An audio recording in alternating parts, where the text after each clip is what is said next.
Ito mga kabali, unbox muna tayo. Bali, order tayo ng isang unit kay Migo. Ayan, shoutout sa Migo. Pina-order sa atin ng isang nagpapa-repair sa atin dito, si Russell Peralta. Shoutout din sa'yo. Bali, ito na yung unit mo na dumating na yung in-order natin. Galing pa ng ibang lugar. Bali, i-unbox ko lang para makita natin yung nasa loob.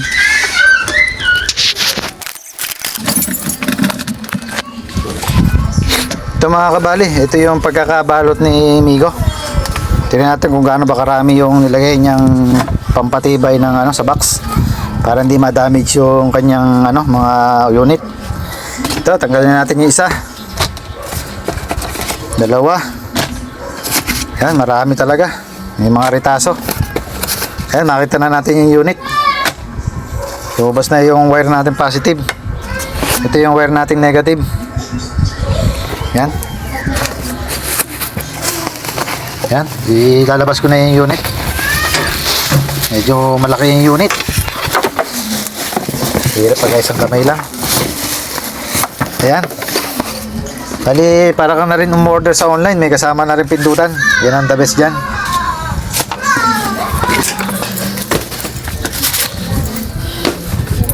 Yan, ito na yung pinaka-unit natin. Tanggalin ko lang yung bubble wrap. Yan, bali pagtanggal natin ng bubble wrap, mayroon pa tayong bubble wrap sa loob. Nabulol na. Yan, bali ito yung pinaka niya, unit natin. Yan, medyo malaki-laki siya. Big size. Bali, kuhanan muna natin siya ng sukat. Ito, gagamitan na natin metro. Ayan, 15 by 23. Ayan. Bali, yan ang sukat niya. Bago natin testingin to, need na tanggalin natin yung bubble wrap sa loob. Baka magkaroon ng problema at magkaroon pa ng sunog. Tanggalin ko lang yung bubble wrap.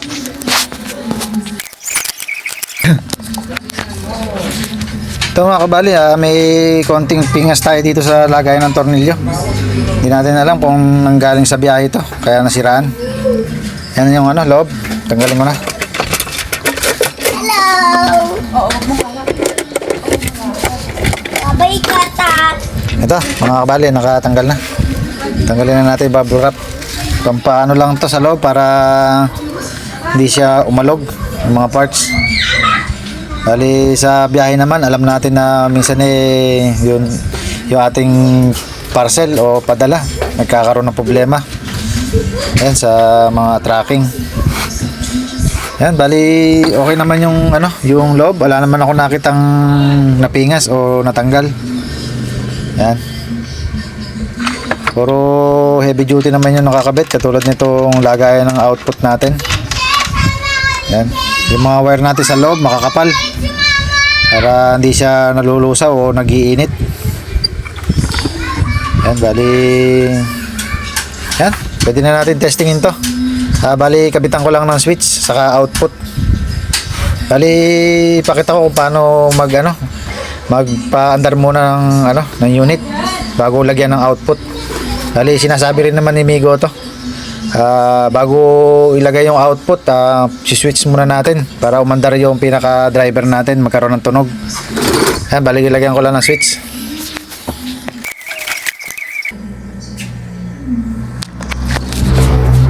So mga kabali, ito na tayo. Testing na natin yung sinasabi kong bago maglagay tayo ng output. Pandarin muna natin ng walang output para marinig natin kung tumutunog. On ko na. Yan, nagkaroon na ng tunog. Bali naka-low pa tayo, frequency. Sa low yan. Hindi pa natin makikita yan, wala pa tayong output. Yan, bali umandar naman na siya. Pwede na natin siya lagyan ng output.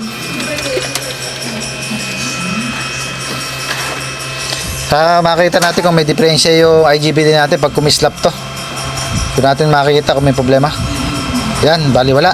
walang kumislap. Ibig sabihin, good yung supply natin dito sa IGBT. Hindi siya shorted. Ito, bali, direct ko na sa battery. Dahil okay naman yung ano. Naka 1K lang ako. Testing natin. On ko na.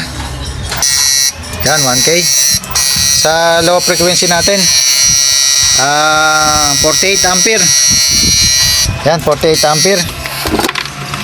Bali, ano? Lagyan natin sa 2K. Ay, di pala. Bali, lagyan na natin sa ano, sa full volume. Yan, sa 1K lang tayo. Yan, lakas. 104. Full volume. Yan, 104. So 1K. Lakas. Parang masusunog na yung ilaw ko. Parang mapupundi.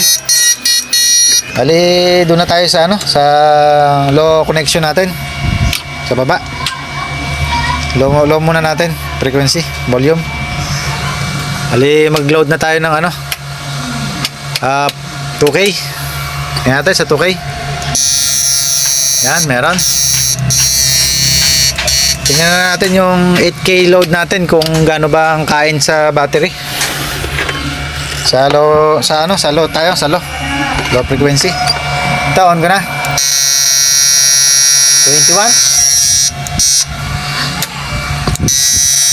Ayan. Yan yung sa low natin. Ang low 21 ampere din. 21 ampere, yan. Full volume na natin. Yan, full volume, 8K load. Yan, maandar. 76 ampere. 8K load. Yan. Okay na, ganda nung ilaw natin. Check natin kung nag-iinit. Bali, hindi naman.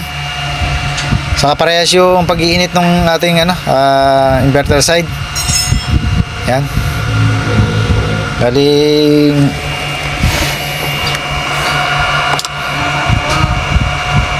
yan. Bali dito hindi naman nag-iinit sa output natin sa GBT. Yan. Okay naman.